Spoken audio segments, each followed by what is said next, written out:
برحب بمستر خوان كارلوس، مدير فني على أعلى مستوى،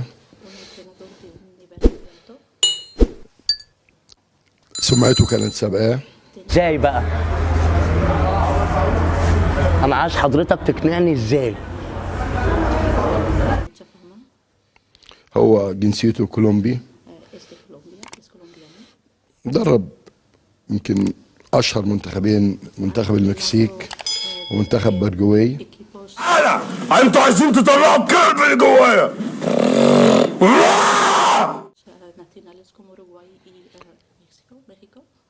خد عدد من البطولات في نادي في كولومبيا. كولومبيا دي من دول امريكا اللاتينيه، البرازيل، الارجنتين، باراجواي، اورجواي. انت عبيط يا اسطى يا عم، بقول لك عايزين نسهلل. وبالتالي اول دوله خدت كاس العالم اورجواي على ما اتذكر، مش عارف اذا كانت هي ولا لا. احنا طبعا هو جاي معاه مساعد جنسيته اسباني، هيوصل خلال يمكن حبشي الوكيل بتاعه، هيوصل خلال قد ايه؟ يومين او ثلاثه بالكثير. لا يا عم عيب يا عم، استغفر الله العظيم يا رب. شوف بقى ايوه، انا بتمنى له طبعا التوفيق، وانا من النوع اللي بتشائم من رقم 13. اسيب المكان وامشي ولا اسيب الدنيا كلها وامشي واضرب نفسي بالرصاص وارتاح منه؟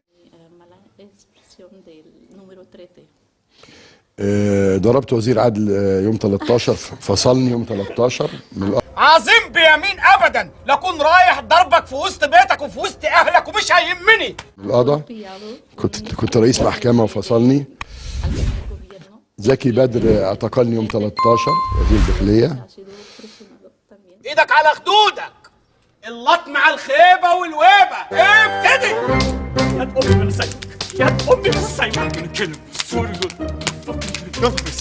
فبقيت اقول يا رب النهارده 13 اعديه على خير.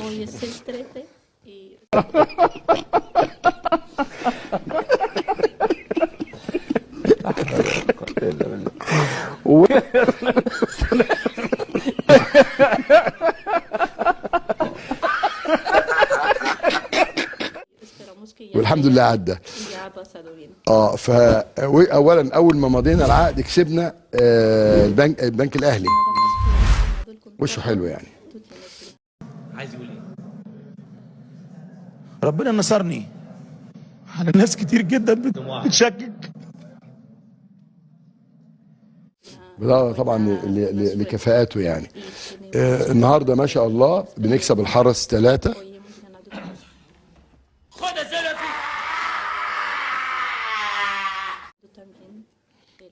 وتم اكتشاف مجموعه من اللعيبه اللي كانوا مش واخدين فرصتهم. يمكن وفي لعيبه زي اللي ما لعبوش النهارده زيهم، مش عايز اقول احسن بس زيهم، منهم سيف الجزيري منتخب تونس، وفي الزناري مدافع، وفي عمرو السيسي خط وسط. عندنا لعيبه كتير كويسين جدا. اللعيبه دي دايما بتفكرني بالالماظ اللي عليه تراب.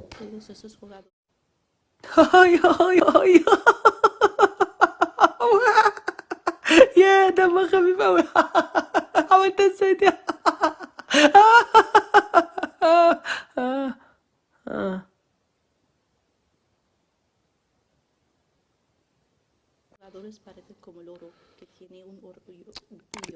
المدير الفني الشاطر اللي بينفض التراب ويطلع الالماس.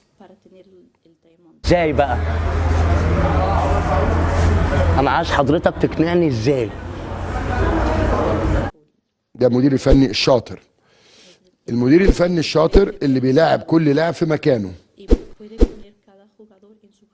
وبيكتشف اماكن للعيبه اصلا ما كانوش بيلعبوا فيها. صح. انت نموذج حقير. صح، انا فعلا حقير، فعلا انت مش انسان. صح. انت ما عندكش اي ضمير.